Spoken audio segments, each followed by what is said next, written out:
Saya akan berbagi mengenai kenapa ya kok bisa gitu. Kita mengajarkan bayi untuk nyusu. Ya kok bisa dengan sendirinya, hanya ditempelkan seperti itu, ngisep. Nah, jadi tadi dokter Sinta sudah menjelaskan bahwa persiapan itu seharusnya sudah dilakukan pada saat hamil. Tadi udah dapat ya? Nah, ada beberapa hal yang ingin saya bagikan bahwa apa yang dimakan saat hamil, rasa yang dicicipi makanan yang dimakan oleh bundanya, itu pula yang dirasakan oleh bayi. Itu yang perlu dipahami. Jadi kalau lagi hamil tuh sebisanya jangan riwah-riwah gitu ya. Jadi kalau bisa perhatikan gizi betul. Karena gizi itu nutrisinya, tapi mengenai rasa, mengenai keteraturan, mengenai ingin mencoba segala hal, itu sudah dimulai waktu saat hamil. Saya banyak menemukan kasus karena saya bekerja di bidang yang terkait dengan anak-anak disabilitas. Seringkali kesulitan makan pada anak, itu kalau ditarik ke belakang, sering terjadi pada saat ibunya juga waktu hamil juga susah gitu. Ya, jadi kalau makan itu saja, pas lahir picky eater. Maunya hanya itu saja. Jadi kalau lagi hamil, makanlah segalanya. Kemudian tapi tetap di koridor gizinya harus terpenuhi gitu ya, dan kualitasnya. Nah, tadi Dr. Tiwi juga sudah menyampaikan mengenai oromotor. Oromotor itu artinya keterampilan di segala yang terkait dengan mulut, bibir, lidah, kemudian rahang. Tapi ternyata, ini ilmunya jalan terus nih, ternyata nggak cuma ini loh. Itu ada kaitannya dengan posisi, kaitannya juga dengan fungsi paru. Gitu. Nanti jadi saya akan berbagi itu, ya. Dan kalau kita kembali ke judulnya, keterampilan, terampil artinya ada proses belajar, ya enggak? Enggak mungkin terampil kemudian tanpa melakukan apa-apa, kemudian tiba-tiba pandai, itu enggak ada. Semua harus belajar. Nah, dari saat lahir sampai kemudian kira-kira umur 3 bulan, itu terjadi proses mengisap itu namanya refleks. Refleks, jadi artinya kalau kita bicara refleks harus ada stimulus. Harus ada stimulus dulu, sentuhan, rasa dan sebagainya, baru muncul responnya. Ya, baik. Pada saat lahir, nah ini sekarang kan Dokter Tiwi ada, karena kami sudah jalan sekian tahun, jadi kadang udah tahu ada yang Dokter Tiwi lupa bahwa kalau mau menyusui breastfeeding 911 itu sukses, harus ada apa Wi? Ada puting susu ibu kan? Harus ada puting susu ibu dong, kalau nggak bisa puting susu ibu, ada rongga mulut bayi. Nah, dari penelitian, rongga mulut bayi itu adalah organ pertama yang dimiliki bayi untuk belajar dari lingkungan. Mereka belum belajar dari apa yang dilihat, belum belajar dari apa yang didengar. Bukan tidak berfungsi penglihatan, bukan. Berfungsi hanya sebatas itu, tapi kemudian disimpan dalam bentuk memori.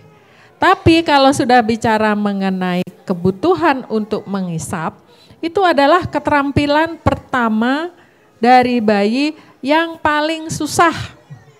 Kalau misalnya tangan bergerak hanya nekuk lurus, tapi kalau nyusu dari segi tenaga yang dibutuhkan, itu sama dengan orang dewasa yang lari sprint 100 meter.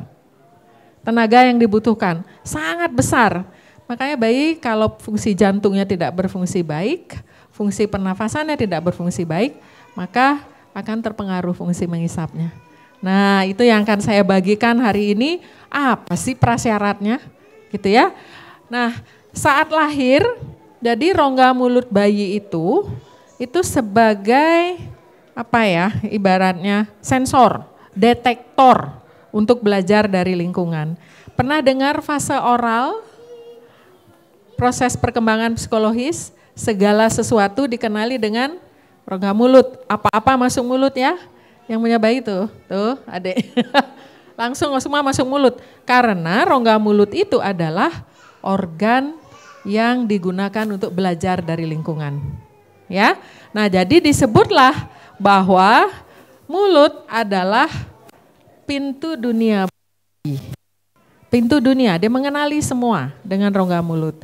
Kemudian di sisi lain, mohon maaf saya kiri, puting susu ibu itu adalah salah satu bagian tubuh wanita yang sangat sensitif, setuju? Nah, apa artinya sensitif? Sensitif artinya bahwa puting susu ibu mengandung sangat besar sel saraf, sangat banyak, sangat sensitif, berarti sarafnya sangat banyak. Di ujung dari puting susu ibu ini banyak sekali ada ujung-ujung sel saraf, beda dengan apa? Betis misalnya, beda. Makanya bisa kita bayangkan pada saat menyusui, puting susu ibu yang begitu banyak mengandung sel saraf bertemu dengan rongga mulut bayi yang juga merupakan jendela dunia. Jadi bisa dibayangkan, tadi Dokter Tiwi menyampaikan, jangan hanya diperah. Jangan hanya diperah, harus diberikan. Karena akan ada kontak luar biasa di antara keduanya. Dan puting susu ibu tidak bisa digantikan oleh DOT. Karena DOT tidak mengandung sel saraf. Sampai sekarang belum mampu ya kita bikin DOT dengan ada sel saraf, tuh kayaknya enggak deh ya. Jadi artinya sebisanya kemudian ada kontak itu. Kontak antara puting susu ibu dan rongga mulut. Ini yang dikatakan bahwa tadi yang menyambung apa yang disampaikan oleh Dr. Tiwi, seandainya kemudian kontak ini terjadi terus-menerus dan berulang, itu akan menstimulasi otaknya tadi, yang laktosa dan sebagainya. Ya. Pada yang saat yang sangat penting itu adalah usia 0 sampai 3 bulan. Yang pada awalnya. Karena pada saat itu berlangsung secara refleks. Refleks itu gini maksudnya. Pada saat kemudian kita berikan stimulasi di sekitar rongga mulut atau di sekitar mulut, maka nanti saya akan jelaskan bayi akan langsung memberikan respon, menoleh ke arah puting susu dan sebagainya. Bagaimana apabila tidak diberikan stimulus, ada nggak responnya? Tidak ada.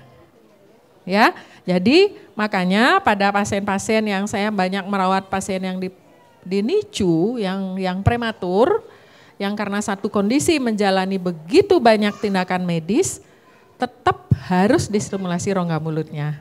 Sehingga kalau Bapak Ibu pergi ke rumah sakit seringkali kita berikan empeng.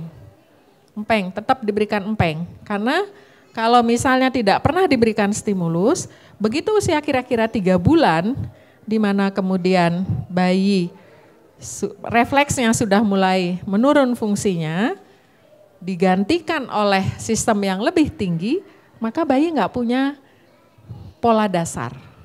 Nggak tahu apa yang harus dilakukan kalau ada sentuhan, karena refleksnya sudah tidak berjalan baik gitu ya. Dan itu terjadilah yang disebut dengan homeostasis. Ada mulai harus seimbangan antara dari pihak ibu dan dari pihak anak, bayi. Ibu dalam hal ini menyediakan dirinya untuk memberi. Si bayi menyediakan dirinya untuk belajar menerima stimulus. Ya, saya seringkali mungkin Bapak Ibu pernah membaca bahwa kalau nyusuin itu nggak boleh sambil ngomel. Nyusuin itu nggak boleh sambil main HP, terus ngegosip. Terus sudah itu nonton TV-nya yang nggak enak gitu ya. Ada tuh satu acara yang isinya ngomel terus ya, sinetron. Aduh, itu sering membius ibu-ibu untuk ikut terus kan. Itu didengar loh sama bayi. Ya, apakah fungsi pendengarannya bekerja? Iya dong, orang nggak ada gangguan pendengaran kok. Didengar iya, dilihat Iya, tapi belum dipersepsikan. Belum dipersepsikan, tapi didengar tuh semua tuh. Satu saat setelah persepsinya muncul, nah itu baru tuh keluar tuh dalam bentuk perilaku dan sebagainya. Jadi hati-hati ya. Artinya dari pihak ibu harus siap, benar-benar penuh gitu. Memberi ASI itu benar-benar bahagia. Karena apa tadi? Hasil oksitosin, akan membuat hormon prolaktinnya juga bekerja. Jadi ini sebenarnya harus ada ikatan antara homeostasis, keseimbangan antara fungsi ibu dan anak ya. Nah, jadi menyusu pada ibu itu adalah saat yang membahagiakan. Ya. Dan berharga untuk masa depan. Jadi ini tabungannya itu jangka panjang. Nah, ini dia prosesnya. Prosesnya itu enggak gampang. Jadi ada 6 tahap yang harus dilalui oleh bayi sebelum nyusu. Ya. Pertama, posisinya harus tepat. Kedua, harus bisa ngasih respon karena muncul tuh nanti saya jelaskan. Ketiga, harus nempelnya harus benar. Keempat, harus ngisep. Kelima, harus nelen. Enggak cuma ngisap dan nelan, tapi harus ngatur. Isap, telan nafas, isap, telan nafas. Setelah itu ngatur lagi kekuatannya agar menghabiskan tentu agar kenyang. Gitu ya. Nah sekarang kita maju ke positioning. Nah kenapa posisinya mesti benar? Itu kan pertanyaannya ya. Kenapa posisinya mesti benar? Karena posisi itu menentukan prestasi. Cuman prestasinya yang seperti apa gitu ya. Wi, bisa bantu? Ya, waktu di trimester ketiga di dalam rahim, posisi bayi itu begini. Gini. Ya, meringkuk. Ya, sekarang kalau pakai USG yang berapa D, 4D, yang 4D, kelihatan kan? Begini. Sekarang pertanyaannya kenapa ya? Kenapa Tuhan memberikannya dalam posisi seperti ini? Pertama, karena otot ini tight, otot ini kaku. Ya, kenapa harus kaku? Karena di sini tulang dadanya itu tidak stabil. Iganya datar, sehingga harus begini. Gitu ya. Kemudian kenapa panggulnya harus demikian? Karena panggul yang demikian sama dengan ibu-ibu nanti yang habis melahirkan mau ngecilin perut, itu kan senamnya gimana tuh? Harus nekuk ya. Nah ternyata dengan posisi seperti ini akan tidak hanya membantu kerja dari rongga mulutnya, tapi juga membantu kerja pernafasan. Dan kalau kita lihat lebih detail, di rongga mulut ini karena lehernya tidak stabil, kan lehernya belum bisa belum bisa jaga tegak. Kalau lehernya tidak stabil, maka kerja di sini nggak stabil. Tapi Tuhan memberi berikutnya, maka pipinya harus gembul, pipinya cabi, ya. Kalau pipinya baik kan cabi gitu. Cabi ini, gembul ini untuk membantu agar di sini lebih stabil. Ya. Nah, sekarang semua mencoba. Sekarang coba bahunya, tadi kan saya sebutkan bahunya harus bagaimana? Ke tengah, ya. Tangan harus ke mulut. Bahunya tarik ke belakang ibu-ibu semua. Begini, bahunya drop, lehernya ke belakang. Ya, begini mau nggak mau kan mulut kebuka ya. Sekarang coba ngisep. Nggak bisa, ya. Kemudian coba begini, leher ke belakang, nelen. Lebih susah lagi. Nggak bisa nelen, ya. Atau seringkali yang tangannya kiwir-kiwir satu ke belakang. Nyusuin, tapi ini ke belakang satu. Coba sekarang semua ke belakang, tangan satu. Ini nengok, terus ngisap. Nggak bisa juga, ya. Nah, sekali lagi coba ke belakang, kemudian leher ke belakang, Kemudian coba bernafas. Sulit, paru tidak ngembang. Oke? Sebaliknya, sekarang harus bagaimana posisinya? Ya, sekali lagi. Bagaimana posisinya? Leher berarti gimana tadi? Leher harus segaris dengan punggung.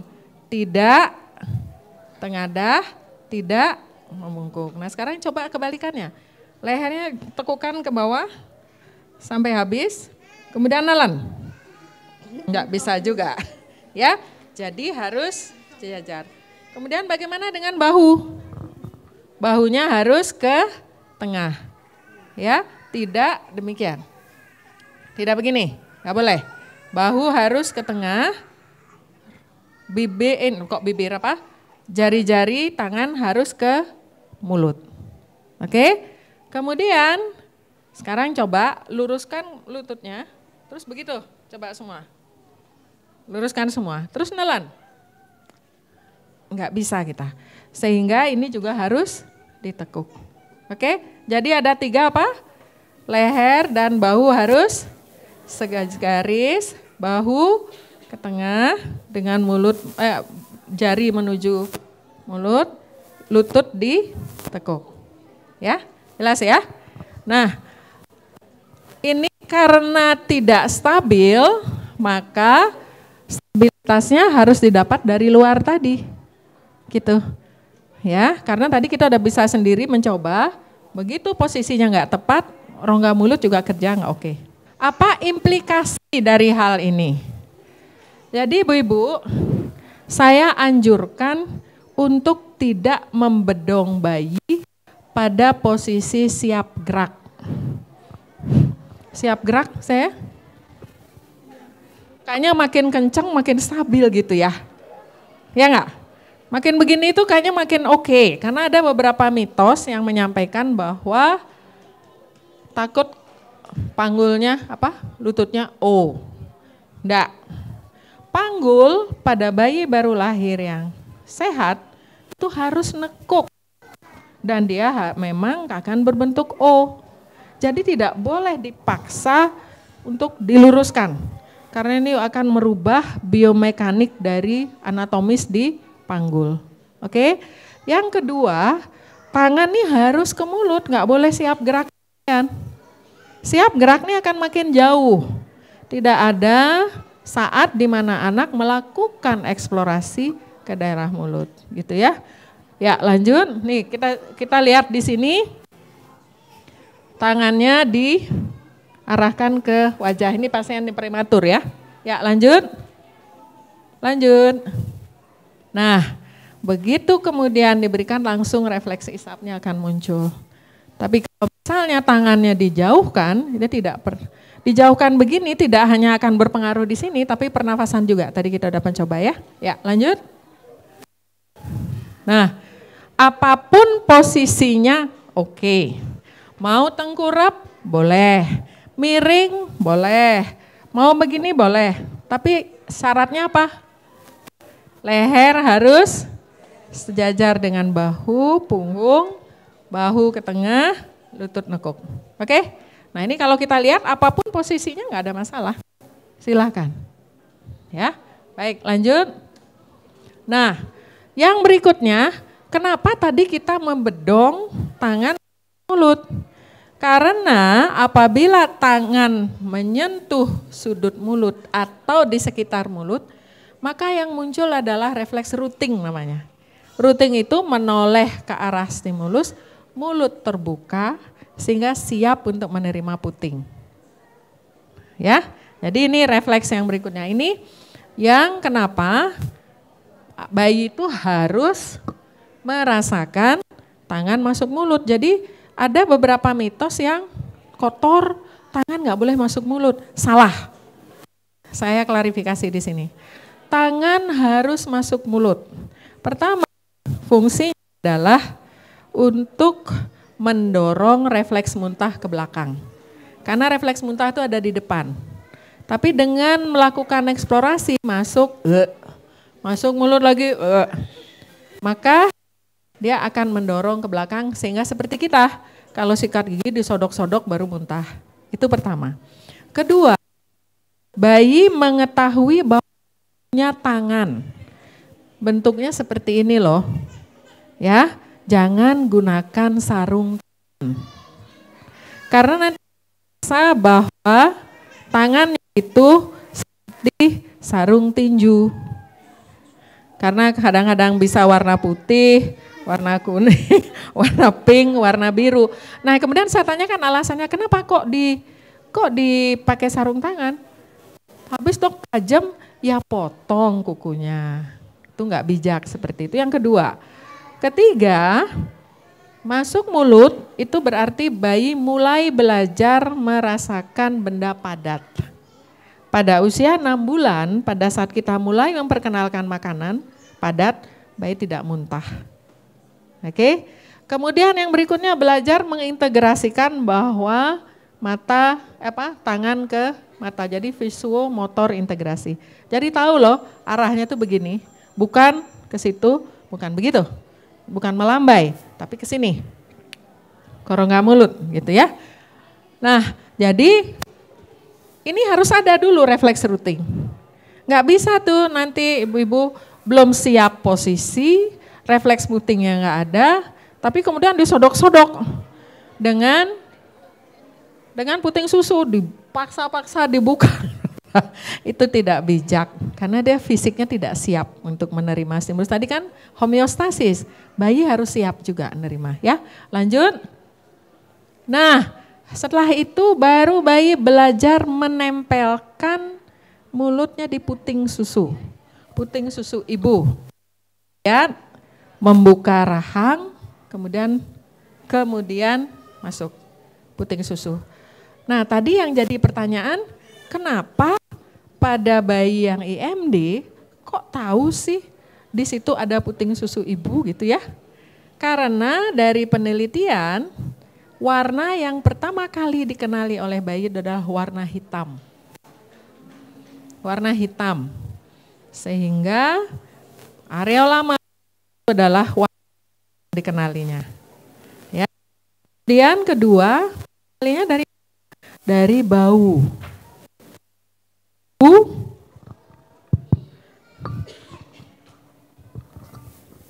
Bau ibu itu sudah dikenali sejak dalam rahim. Jadi makanya tadi tangannya itu nggak boleh dibersihkan. Karena tangan itu dan areola mame yang warnanya itulah yang mengarahkan bayi menuju ke sana. Ya. Nah, ini kita lihat. Jadi harus ada nempel dulu. Kalau nempelnya tidak tepat, susah dia akan ini ya. Ya, lanjut. Bagaimana nempel ya? Nempel itu bibirnya ini harus seperti ikan mas koki, doer. Jadi tidak boleh begini. Karena kalau bibirnya demikian, maka akan lecet puting susunya, ya. Sampai sebatas mana kan gitu pertanyaannya. Bukan di ujung puting susunya, tapi di areolanya. Ini namanya areola, yang warna hitam. Jadi bukan sudah pula mencengkeram, kemudian hanya diputar.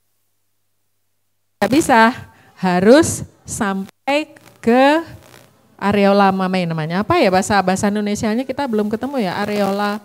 Bukan puting, yang hitamnya itu ya, kalau ya, Bu ya. Yuk, dulu.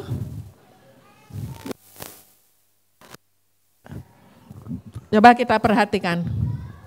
Ya, silakan. Bisa nggak mutar? Oh, sayang sekali ya.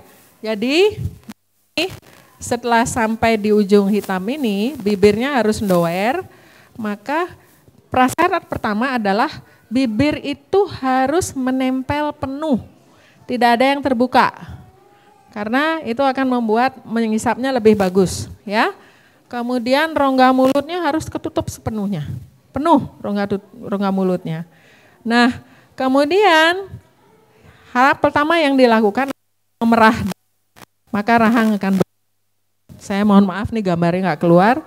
Memerah. Setelah perah baru sucking, baru dihisap. Gitu ya. Nah, prasyaratnya untuk bisa menghisap itu adalah rongga mulut ini harus dipenuhi oleh puting susu ibu, satu, bibirnya doer, posisinya tepat. Kalau enggak dia susah ngisap.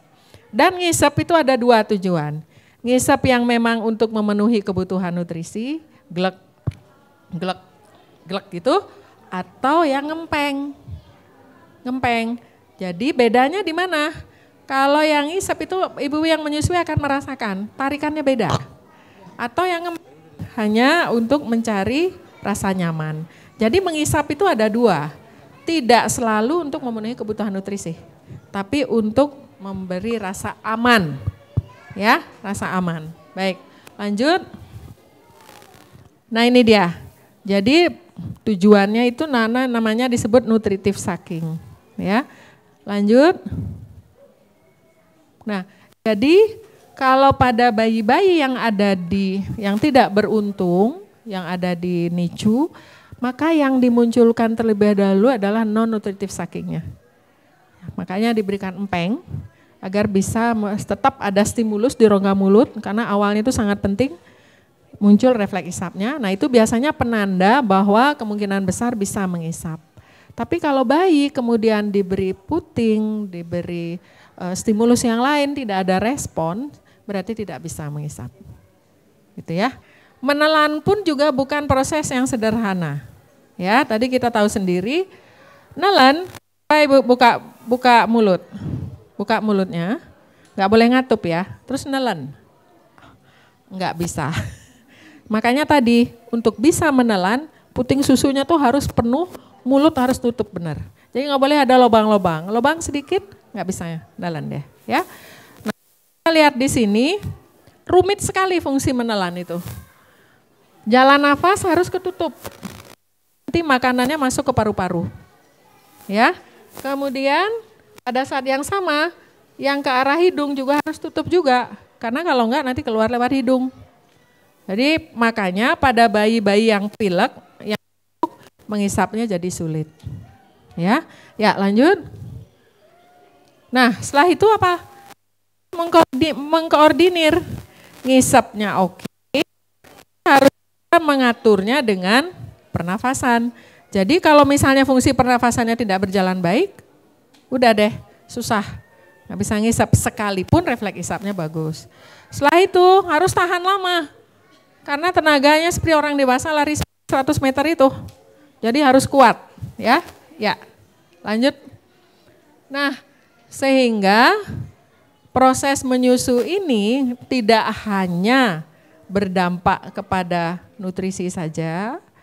Kalau misalnya proses ini tidak berjalan baik, masalah perilaku juga akan ada di situ ujung-ujungnya ya, karena rongga mulut tadi itu jendela dunia itu kalau tidak berjalan baik biasanya macam-macam masalahnya ke depan.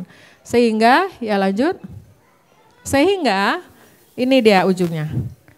Pada saat awal kehidupan di mana semua berlangsung secara refleks itu harusnya begitu diberi stimulus, mulut kebuka ya ngisep langsung. Tapi kalau sudah lewat dari 3-6 bulan, belum tentu yang dikasih itu akan diisep. Mulai itu yang ada gerakan tutup mulut, nggak mau dan sebagainya. Karena ini sudah berlangsung mulai gerakan volunter. Dirinya sendiri udah mau, aku nggak mau. Tapi sebelum itu, apapun yang dilakukan asal diberikan stimulus tempat yang sesuai pasti ngisep. Ya, tapi setelah itu belum tentu. Dia sudah mulai gerakan tutup mulut, menolak dan sebagainya. Nah disinilah mulai proses belajar sebelum terampil. Jadi apa yang bisa disampaikan adalah proses menyusui sendiri itu bukan proses mudah. Dari pihak ibu harus siap, harus siap. Berapa prasyarat tadi? Ada berapa prasyarat untuk nyusu? 1, positioning. 2, refleks. 3, let's on, nempel. 4, ngisep. 5, nelan. 6, nafas, isap, telan nafas. Dan tenaganya harus kuat. Ya, mudah-mudahan ini bermanfaat. Terima kasih.